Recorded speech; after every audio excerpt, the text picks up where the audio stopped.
From classifying protists morphology to analyzing the behavior of bees, and now to analyzing the behavior of wild gorillas and gorillas contained in enclosures.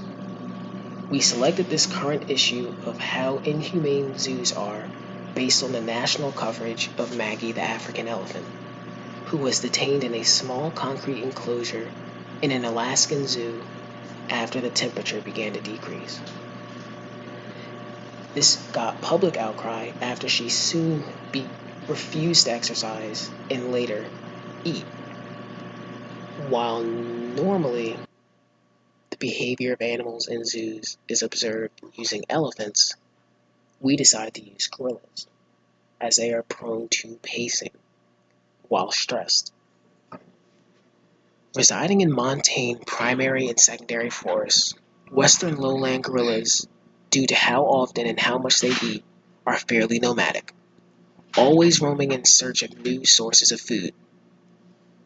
These gorillas are gregarious, gentle, and non-territorial primates that exhibit complex social behaviors. In this experiment, the behaviors of gorillas that were not deemed representative of physically and psychologically healthy gorillas were deemed abnormal. The absence of healthy behaviors such as social grooming, communal resting, the sharing of food, and positive physical interactions were also considered while observing the respective populations. The presence of these actions are signs of stimulation, comfort, and enjoyment, while the absence of them indicates stress. The intent of this experiment was to observe and record these behaviors based on population placement and to see if any correlation was present. Our null hypothesis was defined if both populations, wild and captive, showed no discernible difference in behavior and no conclusive evidence of stress being seen. It should be noted at this point we did not have the capacity to measure vocalization, posture, or facial expressions, which, according to many papers, are important indicators. The tested alternative hypothesis was that gorillas in the enclosure would indicate higher levels of stress. We defined indicators of stress in the experiment as self-harm, which we saw through self-biting, abnormal repetitive behaviors, which was seen time and time again through pacing, rocking, and self-clasping, abnormal behaviors such as over-grooming or the consumption of feces or urine, or antisocial behavior, which was linked with apathy and depression. Population 1, which was Knoxville Zoo in Tennessee, its environment was lacking natural components and was fairly restrictive, having a lot of toys and swings, but nothing green. Population 2, which was San Diego Zoo, environment lacked stimuli but was considerably more natural, having trees and toppled over branches. Population 3 was in the Democratic Republic of Congo, which was a 39-acre forest which was used primarily to rehabilitate gorillas. We believe zoos do not provide enough space nor the correct type of stimulation, which is why keepers need to attentively observe primate behavior to ensure they are healthy, because animals tend to develop health problems and changes in behaviors. In this experiment, through the several populations we've observed, which we named Spartan Population 1, which was Knoxville, Open Population 2, which was San Diego, and Wild Population 3, which was North Kivu, respectively, every 5 minutes, the actions of the observable gorillas were recorded. The two enclosures were compared with each other, then compared with the reserve. The results were compared to other experiments as well that analyzed the psychology and behavior of captive animals. The first graph shows the results of Population 1, which observed gorillas in Knoxville, Tennessee, which was a closed and unnatural environment. The results show that about 60% of all behaviors shown were negative and or related to stress and boredom. The second graph displays the results of Population 2. Population 2 was a group of gorillas observed in a San Diego zoo, which had less stimuli but more vegetation for the animals. However, they still displayed high levels of abnormal or negative behaviors, with 42.6% of the behavior being isolated lounging, 8.5% being negative interaction such as teeth baring and chest pounding, and 19.1% showing negative stimuli such as biting and fighting. Out of all behaviors observed, 70.2% showed actions that related to anger, frustration, or stress. The third and final graph shows the behavioral results of Population 3. Population 3 was observed on a 39-acre reservation in the Congo. These gorillas showed virtually no abnormal or negative behaviors.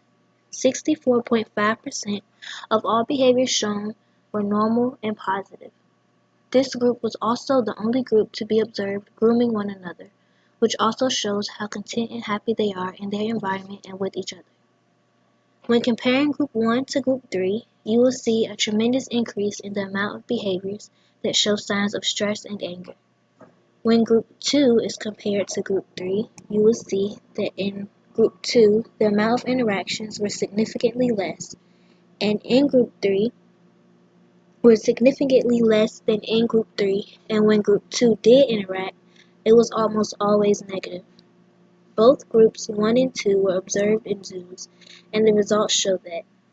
When compared, the two groups almost mirror one another, with both groups having over half of the behaviors relating directly to anger and boredom. By far, Group 3 had the least amount of negative and abnormal behaviors, which was expected.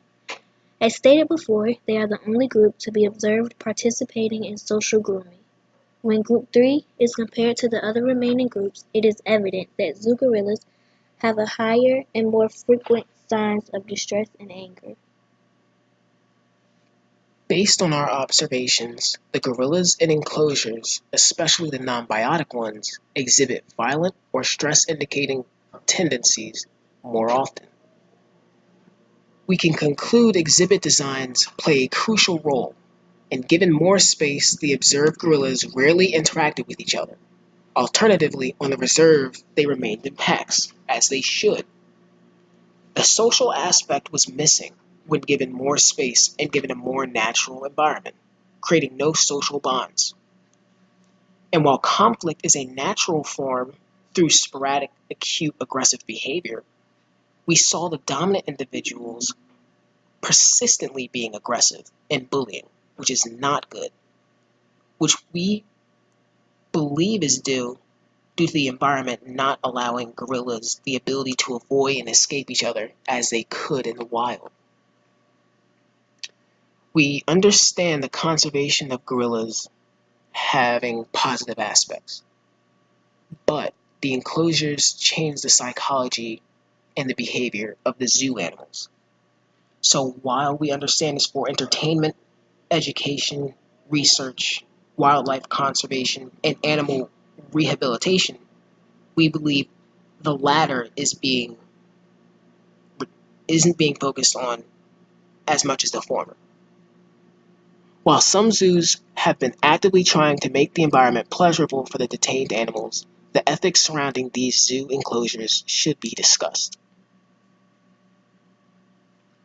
To begin to discuss our margin of error, our camera placement, which we couldn't control, would sometimes be too far, would intermittently switch, or there would be obstructions in the way. We also had a self-imposed time restriction, which would sometimes not allow us to log what was important. Every 5 minutes wouldn't include everything important that was occurring. We also fell chance to random sampling error, which means what we observed isn't indicative of the entire population, but rather of a sample. The season, as they were brought inside, since it's getting colder, especially in Tennessee, and seeing that we could be observing traits, not their current behavioral state. If we were to do this experiment again, This time we would attempt to visit local zoos for data points.